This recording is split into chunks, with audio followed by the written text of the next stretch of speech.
So, update on Barry Windham. He is stabilized. He's out of the ICU and he's walking. Barry Windham. Good. Yeah. So between the last time that we between the last time we talked about it, yeah, he had a massive heart attack at an airport or in an airport, whatever you want. Atlanta. Yeah, airport I've been in many times. Wow. He had a major heart attack there, and I don't know exactly what his health has been, but you could tell he's very heavy. You know, you've seen even when he was inducted in the Hall of Fame years ago with the Horsemen, he looked heavy, and I think he's been having health issues on and off for a long time. So, but he's, one of the best. There was a time in like 86, 87 where they considered Barry Windham, at the time, but like right behind Flair, like it's one of the best workers in the world. We're gonna put him on top eventually. Yeah. Yeah, he's great. He was really, really great in his day. And I think a lot of tall wrestlers, he was just that weird hybrid. He was kind of like Scott Hall, where they're big, big guys. Like Wyndham, I think is legit 6'6", 6'7", maybe. Yeah. Hall was about the same. I think Hall was a lot more muscular looking, but they both were like beefy guys, like 270, 280. Even Wyndham probably got close to 300 at one point in his career. Because he wasn't really like a body guy. And I'm not trying to shit on him that he's ill, but he never was. Like Barry Windham was just kind of naturally a big dude. And he was one of the best wrestlers I ever saw. And he kind of makes you like, he's one of those guys that can get away with being big, but not wrestling like a big guy where all they do is kick and stomp and punch. Just naturally big, but agile. Yeah. He was superplexing people off the top rope and like he was drop kicking people. And Barry Windham was like a really good seller too, and a really good. He bumped well. He was not afraid to wear the tight tights either, like the super shorty black tights. Right, the really short ones. Yeah. I was like, man, because he would you got balls, buddy. He always had a little bit of a gut. Like he never had a super like 6-pack abs. He was just huge and built. He didn't need to be. But is it bad though? In my adult life, I kind of don't like. There's a version of Barry Windham body that I'll accept. Like in my adult life, that's all I want. That's all I want. That's all I want to look. I'll take a 20-year-old Barry Windham body right now. I would. I'll take Barry Windham versus Muda. Yeah, I'll take that body. There you go. What was the theme the theme interest music he had? Smoking, joking. Yeah, the one in WCW was smoking, joking. So good. Oh, Slam Jam was terrible. I don't know if that was on Slam Jam. It all sounds. It was. I think it was Slam WCW Jam album. Slam Jam. I think it was WCW Slam Jam. Just garbage. It was the same like woman. Nothing wrong with this, but it was a woman lead singer, and I swear to God, she sang every song. It was like her cover band. Woman shouldn't be in the business. Continue. It was. She did a man called Sting. Like that. It was all a man called Sting. I guess there was a guy that did the one too. They did the Cactus Jack one. The Ravishing song. They all had super long, like 1.5-minute intros where they. And Barry Windham, not Barry Windham, Dustin Rhodes. Yeah. Well, they call him the natural. Oh, it was good. That was a good one too. I enjoyed that one. Yeah, and Root. It was all just like whatever their nickname was, and they literally talked about it in the song. Like he's simply ravishing. Ow! And then everything was about him being ravishing. Yeah. I think Sting's lyrics was like he. It's ridiculous. It was just things that he did. It's like he won the title once. He's a man called Sting. He won it twice. He likes titles, wears them everywhere. Like, and it's just those your lyrics? What are you doing? It's like the person in the studio just had a photo and they were like, he's tall and he's mean and he walks like a machine and he's got a big hat and he wears a snake around his neck because he's drunk. It's really all it was. It's so true. It's like, cut. I'm glad awesome. that Barry, honestly, so many of our people are heroes, I guess you can use that term loosely. Because you can't say everyone's your hero, but the characters that we grew up with that kind of polarized us in one way or another, like, to see them drop like flies, like a lot of them have, unfortunately, when one can kind of pull out and kick out, as they say in the business, and maybe it's not his time yet. Hopefully Barry will hang on a little bit longer. Barry kicked out. Get well soon, Barry. Seriously. But also too, I go Wyndham. I wanted to talk about, I don't know who on this call watched Dynamite this past Wednesday, but they had a face-off, Pacina? God, what is wrong with me right now? I can't speak. They had a face-off between the AEW heavyweight champion, MJF, and then Ricky Starks, who was wrestled for the NWA, Billy Corgan's NWA for a while, and he's been on AEW for a bit. He's been there for over a year, maybe even longer than that, just not used very well, and then now they're kind of letting him talk, and he's always been a good talker. And then MJF started ripping into him and called him like, a third-rate rock ripoff, and you're just like little Dwayne, but I'm going to call you the Fantastic. Pebble. He's like, I'm going to call you the Pebble from now on. And so he started ripping into him at MJF, but then Ricky Starks did exactly what he needed to do. I mean, you talk about people grabbing moments. So when he got the microphone, he just decided to talk like he had been talking in the NWA, 3 years ago, and how when he was on Independence, he was just allowed to talk this way. And he just cut the shit out of him. He's like, wow. He's like, I might be like look like The Rock or whatever, but he's like, man, you're a fifth-rate Rowdy Piper. You come in here with your stupid scarf, with your pants that are always too short. He's like, your shirts are never fucking ironed. He didn't say fucking, but he's like, your shirts are never ironed. And it just ripped into him. He's like, by the way, you smell like paint thinner and ass in the back all the time. And he's like, you fake tan yourself. He's all with all your eczema. He's like, if you took your shirt off, it looked like you laid in an anthill for an hour. And like, people are like, oh my, and he's just ripping the shit out of him. And then, but you know what? It's good though. Like, the great thing is like, what makes a good heel is somebody who could talk like MJF, but then what makes the heel even better is when a face is equally as good and can rip the shit out of them come to their level and remind you that and remind you that he is a piece of shit heel. And so Ricky Starks reminded me that, I shouldn't be cheering because he steals the show. MJF should be good, but a good heel should be good in the background and just do everything good. The face is the one that needs to get the crowd, like behind that guy. So unfortunately, because they haven't put a lot of stock behind Ricky Starks, I don't know what the rating's going to be next week when they finally face each other for the title. But man, I was all for the build-up. This was the best Dynamite I've seen almost like all year, I think. And I don't know if that's a good or bad statement, but they've been through a lot of turmoil. Because to your point, the chase is on. It's a legitimate heel chase. It's not just MJF getting in there saying controversial things and dropping the F-bomb occasionally and saying shit. And I'm not shitting on MJF. He's doing what he needs to do to kind of get his character over in this environment. But finally, like, another face just shot back at him and just showed that they were just as good. Yeah, and it's kind of like you don't expect it from Ricky Starks, and actually so early in MJF's like reign to be calling kind of his chicken shit tactics, or like when Ricky Starks was kind of making fun of like how, call out the town again and pretend to like the people and then insult them again. It's almost like, oh shit. But it was good. I think you need someone to go back and forth like and hard like that, as we said. Like, I hope it turns out to be something. I don't know if it's going to be one and done next week. He said, I'm either going to knock or I'm going to slap that mole off your neck. It's fucking great. Like, I was like, oh my God. Oh my God. Just didn't even care. Like, yeah, that's a good point though, Craig. Do you want to give all of it away like in one promo? But you never know. If MJF's just going to beat him next week and then hopefully they keep pushing Stark, but maybe they won't. Maybe they just want to give him a run to see. But I mean, when you talk about a young talent getting an opportunity and then them seizing the moment, I don't know how you should look at what he did, what Ricky did last week. He seized that moment, and whether it's going to produce big ratings next week or not, I don't know. But they should. Why do you always have to build towards a pay-per-view? Why can't MJF just defend the title against people? And heaven forbid, just don't have a match, because that's been the big critique all year for Tony Khan, is that he just keeps putting matches together that like dork wrestling fans want to see, but there's no character build up. There's no like build up to the story as to why. You're just having a match. And then now, so if you're going to have like random defenses on Dynamite, which I fully support, by the way, because the champion should be active and he or she should show why they're the champion. There's a reason why the belt got put on you. You're moving some kind of needle.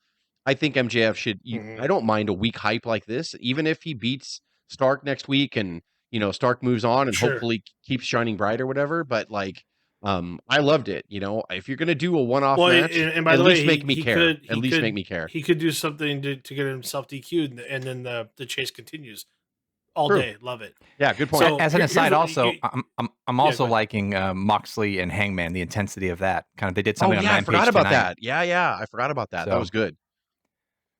And they're playing off the real life thing where Moxley knocked him out, not on purpose, but like, when Hangman got knocked out from that clothesline, they're playing off it. And they're like, I love it. That's great. Yeah. That's good stuff. I wanted to go back to your comment, Jess, about the lack of storyline, just putting matches together. I scrubbing through social media the last couple of weeks, I actually did see someone say, as a diehard AEW fan, we're not here for storylines. We're here for great matches. And that's all that matters. And I'm like, I don't think that's true. And I don't think fans that I say that really believe disagree. That. Yeah, because I mean, look, I think even if you're here for a good match, a good match is a story, right? of course, like to your You point, know? was Bret Hart and Steve Austin a great match? Yeah, it was. But was a lot of that build up from the story that was going on all through that time, and they had this Yeah. great banger match? I mean, it wouldn't have been as good without that story. I just really disagree with that. I looked at it and I go, I get it that, and we joke because if you missed AEW for a month, you're not missing anything in the realm of storyline. You just go in, oh, that's the match, they're going to do it, and that's kind of like the, I don't want to say inside joke, but it's Yeah. kind of the joke. Why would you tune in next week? If you tuned in just to see a one-off match and that match is over, well, I guess you don't got to watch again. But if that character That's does the something to point. make you want to tune in Yeah. next week, there you go. So the And truth always what lies you in the saw this middle. week, what you saw this week, you're definitely going to tune in next week to see the match, right? Yeah. And if they change and they That's just have the a bunch point. of new flat matches with no buildup next week, I probably won't watch again because I don't know if I want to watch it every week. However, Conrad, because Bischoff's been like, no, you need some kind of story. Conrad's like, dude, I fucking remember, he's quote, it's so funny because we thought this was funny when we reviewed the second ever Nitro. He was like, I tuned on fucking Nitro one week and it was goddamn Sabu and Alex Wright. And there was no buildup. And you goddamn know there wasn't a buildup. And Bischoff was like quiet for a second. He's like, I mean, sometimes you could just have a cold match. And he's like, no, fucker. Like, you would do that all the time. Like, he's like, but your main storyline was the NWO, and everybody came for that. And that was episodic. And oh, no, they betrayed Sting this week. Sting goes up in the rafters. They do, DDP started getting made. Sure.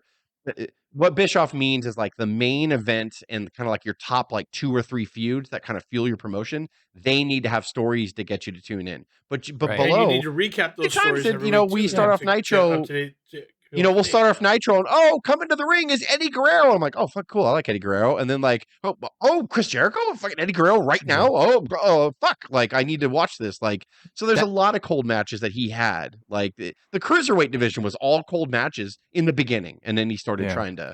Dax Harwood and Bryan Danielson just let off, I think, Dynamite last week, and it was incredible. Didn't need anything, just hard hitting. They went for 20 minutes. Gio, I wonder something who like that lost. was perfect. What? I wonder who lost that match. Gee, I wonder who lost. But you know what? He Daniel made him made him in that match. That's part of the point. I think too, that's the point. Yeah, I think I agree with that, Dave. But also too, I think that you can have 1 or 2 cold matches that just give the wrestling fan that itch, and that match did it. I'm okay with that. It's not going to extend on the main main stage. You got to have a running story. Yeah, and actually, it's cold. But if you've been watching Dynamite every week and you're a fan, and you've seen Dax and FTR and a fan, and you build a story in your head. I agree with what you're both saying and I agree that like our favorite parts of Nitro was that it was a perfect mesh between cold matches. As a wrestling fan, I can't wait to watch Chris Benoit against Eddie Guerrero for no reason. But I also Dean Malenko against anyone, every week you could tune in to see the NWO progress. Or how's DDP going to hit the diamond cutter this week? I don't know, from the top rope, from a counter, from this, and it was all exciting. So there's Tony Khan has never ran his own wrestling company before, and neither had Bischoff at that point, but at least he'd been around Bischoff a few years before to kind of understand what was going on. Tony Khan will get it. He's going to figure it out. If he is a wrestling fan. And we've been passionate more times than others. Like some years I've been really passionate about the product, others not so much. But if I was running my own company, if it's something you're super passionate about, you will find that formula that works. You will fail, and then you will pick yourself up, and you will get back up again, and you will keep trying. This year was a bad year for them. So I don't see 2023 being worse in any way, shape, or form. This was the blow off year. I mean, Cody talked about it last week. Like, this was going to be the year was all the hype's out. So what do you have? And they're getting through it. I mean, with some pretty big failures and some pretty scandalous stuff, they're going to get through it and they're going to be okay. If they can get through this, they can make it through just about anything. Yeah. Do you want to keep on the AEW topic? Well, yeah. Speaking of the buzzy pants that's going on, I want to talk about the little press conference that Tony Khan felt he needed to have on Wednesday. I think it was either before or after Dynamite. Man. That's a man's man right there. You could say he's lying or not, but he said, everything with him and Regal is amicable. There's no Regal thinks that, because someone in our podcast group posted some bullshit from some dirt site, some dirt sheet site saying that someone said that Regal was just thought it was so immature in the back or whatever, and I don't think anything that was ever said like that. But I think it's not even, and that's not even like these are direct knowledge. gossip, That's garbage, like second, dirt that's like, sheets. These are it's second, third hand stuff. That's And all some it of it is. even came from EC. It came from EC3. Tony Khan said saying, he's well, been, yeah, Tony Khan's been with his mom who has a lot of health issues lately. She had a procedure done. He was with her in the hospital while she was recovering. He got a call from his lawyer saying I was contacted by Regal, and Regal was like out of his contract. So Regal signed a 2 or 3 year deal when he signed last year. But at the end of the first year, they both have an option to get out if they want to, but AEW has to agree to let it happen. So what happened Sure. was he called the lawyers and he said, "Listen, when and this is what also Get people me out, forget that makes sunshine. Get me out. What have you got to do? Tell Tony Khan he's a great man. I hate him, but sunshine, get it done." So That's not what people true. always, it's funny You how don't even people know. are just jumping on this as another guy who's leaving Tony Khan. People forget that Vince McMahon fired Regal, fired him. Yeah. And then Regal went over to work for AEW. So let's not praise Tony Khan for giving him another place to work. Fuck Tony Khan. Like, he looks funny and he hugs people weird. Like, whatever. Like, he gave Regal a chance to be on national TV still. We got to still see him. You can't tell me he didn't affect some people over there in a positive way. You cannot tell me he wasn't talking to people behind the scenes and teaching them right from wrong and all that stuff or whatever. Yeah. People just want to dwell on the whole Punk and Elite thing. And that's not the whole picture that goes on in the back.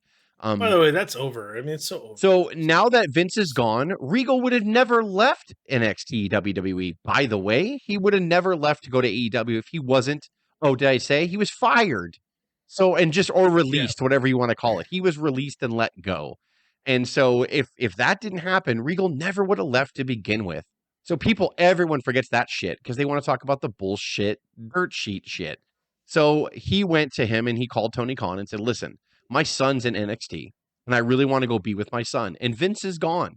And now I have a way to go back there. And by the way, where he lives, it's just going to be a little bit easier for him to go to Florida and work with NXT." So basically, we don't know for sure. We don't know. Nobody knows for sure. But that's what pretty much is going to happen. So Tony Khan let him out of his contract. And I don't know where the controversy is. I can't understand how this can be spun into a bad story. I don't either. Everyone's like, what's the speculation? Yeah. I said, look, they had an option to get out. And I said, basically, Tony Khan is a really nice guy. That's really the answer. It's really He's what a it nice is. guy. He talked with Regal, and Regal said, "I would prefer this." He's like, "Well, and I really think if that's where you want to be." And by the way, you know who else used to say it a lot when they were unhappy? If someone came to Vince and said, "I'm unhappy and I want to go," he'd be like, "Okay, I'll let you go." That happened a lot, by the way. If you confronted him, Vince didn't give you shit. But if you talked with him and just said, "Look, I don't know if I can give you what you think I'm worth," you're like, "All right." Like, I don't want you to go anywhere else, but like you can go. I was going to say, then you couldn't work for 5 months or whatever. Depending on what the competition usually 90 days, right? Yeah. But there's always been, Tony Khan will get like that too. Business has to happen first. Tony Khan will get like that too. He's got no compete clauses in his contracts too, and he should. Yeah. But at the end of the day, if you sit down and talk with him and go, "This is what's better for me. I got a lot of stock in NXT. I've done a lot of work over there. My son is there. My son's going to be there. My son's there. That's it, man. And I want to work with the guy who runs the place now. Yeah, because that's a better relationship. Him and Triple H are tight. They built NXT together. I mean, really, and Sean, right? Yeah. People forget about that. I'll be interested to see if they're still going to sell some Blackpool Combat Club merchandise, or that thing will just completely die. It seemed like he was the only thing keeping that together, but like I do love the look and the feel of that Blackpool Combat Club and the merch and stuff. But I'm sure it will go away. Yeah, I do like how they wrote him off on Wednesday. Did you see what they did on Wednesday? No, did they do something? What did they do? Not Daniel Bryan, but the other 3 members got in the ring, and then they played a video of him being interviewed with Tony Schiavone, and he was like, "Tony, if people are seeing this video, that means something happened to me." So it was like one of those videos where I'm dead. If you're watching this video, basically, it was like one of those. Oh, and he was just awesome. He just couldn't, this is why I did what I did. What I did, I did that to teach you a lesson that like you should never trust anybody, even someone who says in your corner. So that's why I did what I did. And I gave MJF the title and basically handed it to him because now I know he's going to be a marked man and we're going to see if he's great or not. And if he's not great, well, he's going to be the biggest joke ever in the history of wrestling. But if he is great, then he'll be able to knock all these challengers back. but he said he's a Blackpool Club for life and all that stuff or whatever. And and then the three guys just went on in the ring to cut their promo. So it was kind of cool. It was sort of a cool way. Vince would have fucking had Rikishi sit on someone or Yeah. do whatever like on their way out or whatever. You would have been part of the Kiss My Ass Club on your way. I was just thinking that, like, the most humiliating thing right before you leave. Yeah. Like, so like, or they do a skit where they're having before you go. serious surgery and they're pulling stuff out of your butt like they did when Jim Ross actually went under for serious surgery. It's like, yeah. So, hey, good. I hope Regal is back in NXT. He's only going to make it better if he does. If Regal stays in AEW, which he's not, but I mean, like, even if he did, he'd only make that place better. So, that's not a terrible thing either. No, I do want to move on because this son of a bitch is coming back apparently on the December 30th. On the December 30th episode of SmackDown, it has been announced that John Cena is returning.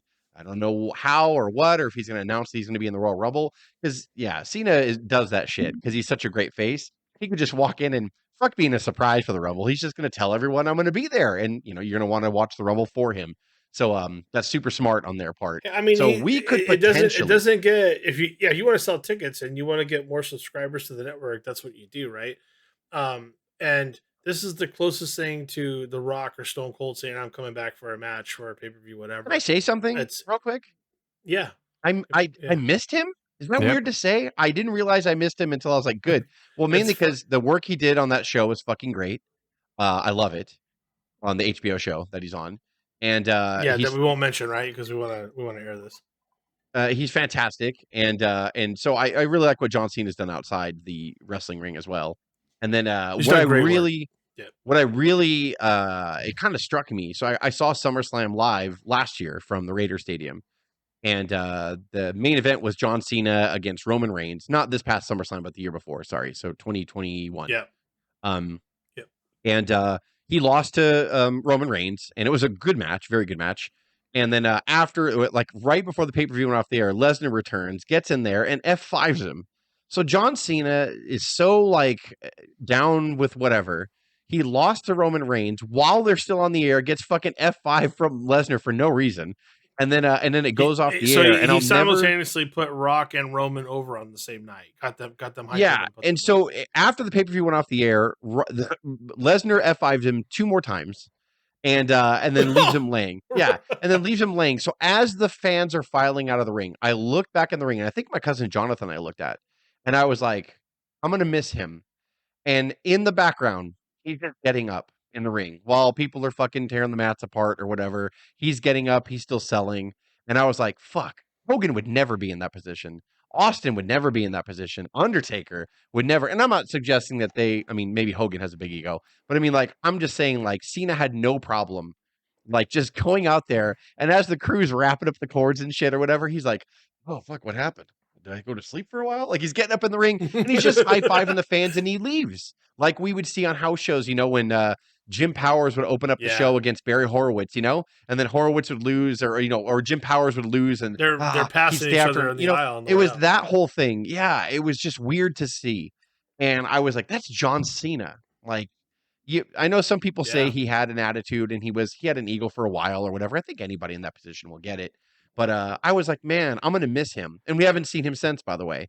And so now when I realized he was coming back, I was like, man, like, I think I miss John Cena. I mean, I'm not ready for Cena Mania to no sell and beat everyone again. I don't know about that. But I mean, like, I miss him. And if he brings energy to the Royal Rumble, nobody wants Super Cena, but you can take the work of John Cena any day, and he's going to put people over like he did at SummerSlam. 2 years ago. Come on. I think he's the guy that made sure that he defeated every one of the Nexus. He protected his spot more than anybody, but every guy in the top position does that, protects themselves and takes liberties and makes sure they stay in the number 1 spot. But at this point, he has nothing to prove. He comes back when he wants to. He comes back when he has new merch to sell and makes $1 million off merch and gives WWE $1 million. And he knows that it's whatever's best for business. So if it's him left lying, if it's him getting absolutely destroyed by Brock with 40 suplexes, or if he just comes back to Raw. Yeah, he knows it doesn't matter now. His spot is solidified for the rest of his life. So he will see the lights. It's in my brain. It's in my brain right now. Well, actually, never mind. We'll talk about that one.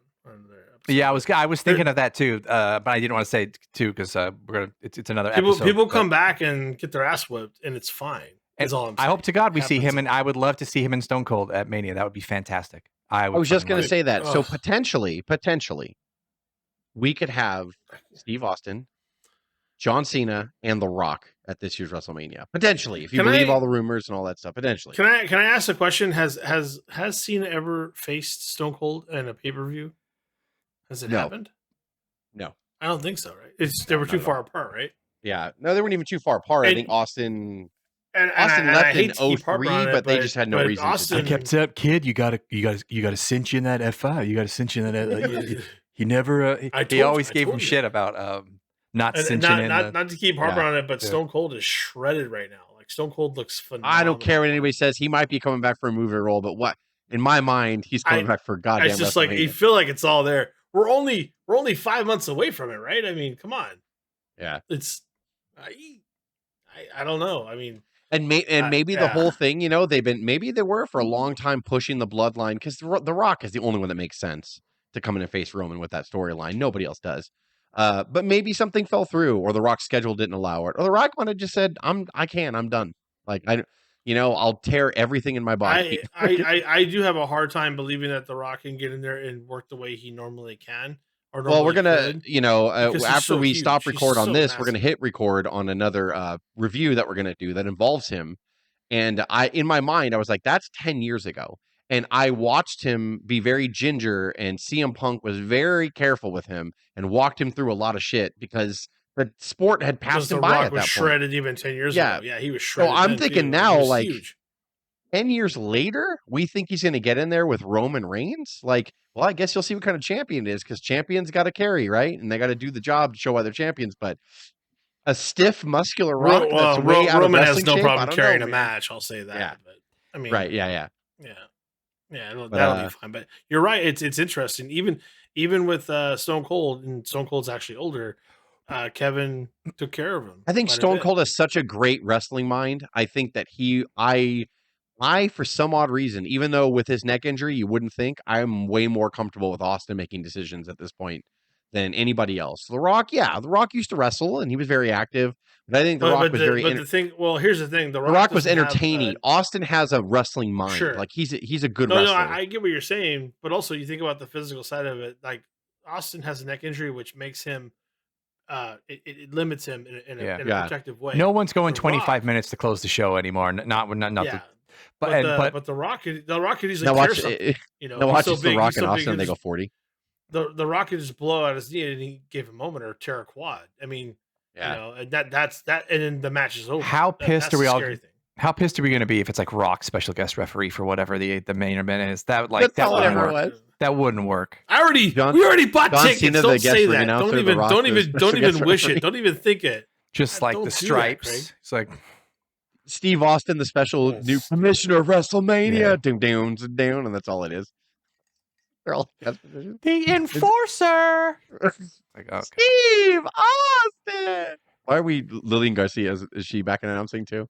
He's on the ATV again. He fucking did this show. I miss Lillian. I miss Lillian. Lillian did a good job. Yeah, she did. Oh, she did. And speaking of WWE and their side products, as we record this, it's Friday, but it will air Saturday, and December the 10th, NXT Deadline. And that's all I know What's about it. Deadline? Because I was I'm going to not say, gonna what lie. is- I'm not gonna lie. I don't.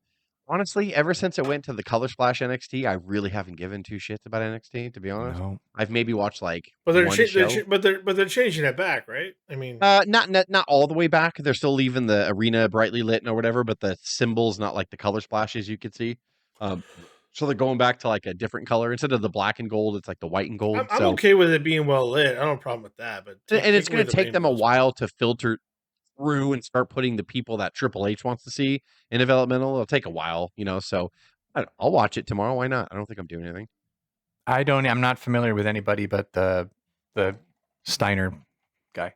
And maybe Cameron Grimes. He's still there?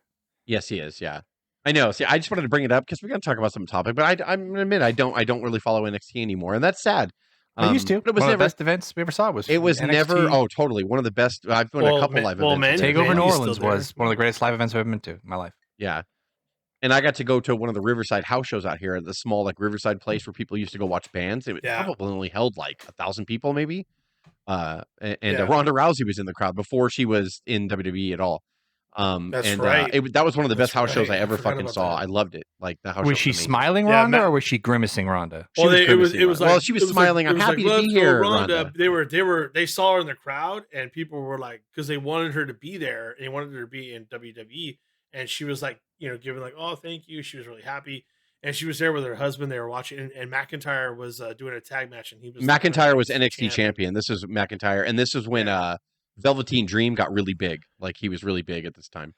yeah, it was a huge rise for him, and yeah, it was a great time for NXT. It was all great matches. There wasn't a bad one on the card, And and Adam Cole and the Roderick crowd, Strong had a fucking crazy like 25-minute match that we're all yeah, like fucking exhausted afterwards. We're like, oh my god, it was so good. This is when yeah, NXT when they and hired all the indie it, darlings and everything. Now they're it was only legitly a trying crowd of to like yeah. it was only a crowd of like 500, 600 The people, and thing is it was supercharged. It was hype. on a side note, I don't really now that I look back, I don't fault Vince and Bruce for changing it because Vince's whole point was like, listen, yay for you. You're selling out 20,000 seat venues for the NXT takeovers. Good for you. But the whole thing is that this is supposed to be our feeder.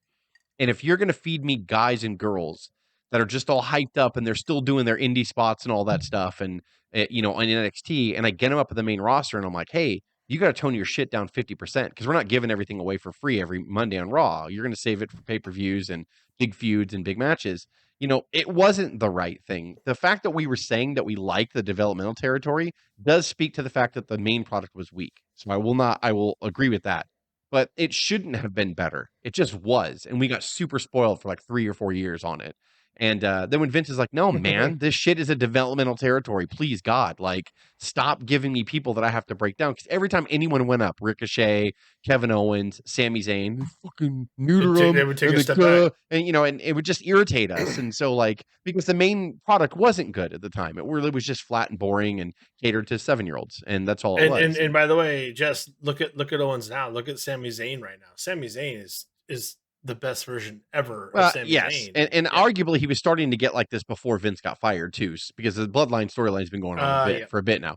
So I mean, Yep. like, and he stole, dude. He tore the house down with Johnny Knoxville at WrestleMania. Come on, like Jesus Christ, what a great match that! What a It fun was match that was. fantastic. Yeah. We had a So that was fun. so yeah, so it's not. I want to vow that I will try an early New Year's resolution is to watch more NXT and just to know young people's names. I used to love all the developmental stuff, and I just got away from it because I didn't like the product.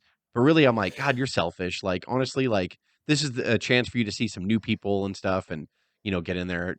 Maybe we'll have a better NXT year this coming year, for sure. But in the last, before we go off here, a lot of people didn't know that before Asuka came to the WWE and before she came into NXT, she was a super over in Japan, and she's been putting things on her social media like of the Asuka character, and WWE.com like posted like Asuka's best moments or something like that, or most dominating moments. And she said she just posted that clip and said goodbye on the top of it. So I don't her contract's not up or anything like that, and she's never been interested in leaving or whatever. But she's been posting a lot of pictures of her as I think it's Kana is what got known as in Japan, and I'm putting the picture up. This is how she looked in Japan before she came over to NXT. So this was like a lot more of like a serious kind of like she was very stiff and very like mean as this character. So I'm almost thinking that like they're gonna repackage her. I think Dave, you said before we hit record that Triple H was super smart. He didn't fucking blow his wad all in one shot right after Vince left. He's slowly unfolding, slowly changing people's characters. I love the Asuka character. I think that she was changing the rules. Just changing the yeah, rules. Like Vince would never allow a previous name from a previous federation anywhere to come in, and you're starting to see some of that stuff happen. Like if Kana does come back, it's going to be it's going to happen, and it would never happen under the VKM regime. No, we build our superstars here. We build. I mean, look at is it Butch? I mean, some of these guys had great names from overseas. Look at Walter is no longer Walter. He's Gunther. I mean, these are great names that are world renowned, and they changed them because they were not WWE product. And now you're allowing someone to bring a name back. And if Walter came back too, I would be fine with that. He built that name for years, and he's earned that. He probably won't because those people have passed on without it. You know, Butch and Gunther have now kind of solidified themselves in those names, but so did Asuka. But it sounds like she's still hell bent on bringing it back, and I look forward to all of that. I think to have that crossover, Can like, I say that you the know, big it's thing, yeah, also to Vince's point, because there's some stuff I do. I've been reflecting a lot on Vince for some odd reason lately. As WWE changes and it's something I might like, whatever change it is, I'm or like, maybe man. something you But then don't I like. but then Yeah, I look back and I'm like, you know what? Like Gunther started going I get over it. when it wasn't the character that I had a problem with or the name change. When they finally took the cuffs off, and then him and Sheamus had that amazing match, and it showed you what he could do. Yeah, It didn't yeah. matter what his name was. He just had the match that he broke free with. And I'm like, you're right. Like Vince was right. Vince is like, it doesn't fucking matter. Like what I call them. Now, if you saddle them with a stupid gimmick like Repo Man or something, maybe you're gonna be fighting from your back the entire time. But I mean, like it. But if your Red name is Rooster, what? Walter or Gunther, it doesn't matter. Like that does not matter if he changes it. If you're Texas Tornado or you're Kerry Von Erich, it doesn't matter when it's on that level. What do you You're do when you just get in you're the ring? It at that matters point you're that just they avoiding lawsuits it and yeah, no, it merch. matters that they own your shit. Which No, rightly that's what I so. mean. If You're right they're though, gonna but invest. to Vince's point, you got to perform. Now, if you put someone in polka dots, it takes a hell of a man to overcome that. But he did still. And so Vince's point is like, it doesn't matter what I call you. You either are going to get into it and do what I want you to do, or you're not. Like, Yeah. and that's it. And But I'm all Gunther is for Gunther. So I'm all for a refresh and rebrand of Asuka. Like I miss her kind of being invincible, and she's lost a lot of shine and kind of been in the shadows a bit. So if she gets a meaner streak and something, a little second chance and a new fresh air for her, I'm all for that because I love her. So and Yeah, she's I do been too. lost in the shuffle She's for been, sure. yeah. she's super That's talented, man. there might have been a Super million other things we could talk about, but that was it for this week. Just wanted to, I like doing this actually. Of all things, grown more talented. Keeping the fond of the fans informed unscripted. of a current What? product. And Leave heaven it here. forbid, we're old men and I don't have time to watch everything. Well, we don't have to watch everything. We could just at least study up and maybe this keeps us a little bit honest of talking about just even if it's the top 5 bullet points or whatever. Even if we talk about John Cena for 40 minutes, it doesn't matter. It's something. No, we miss him. So that's it. So Come on, man. everybody have a great Come on, weekend, huh?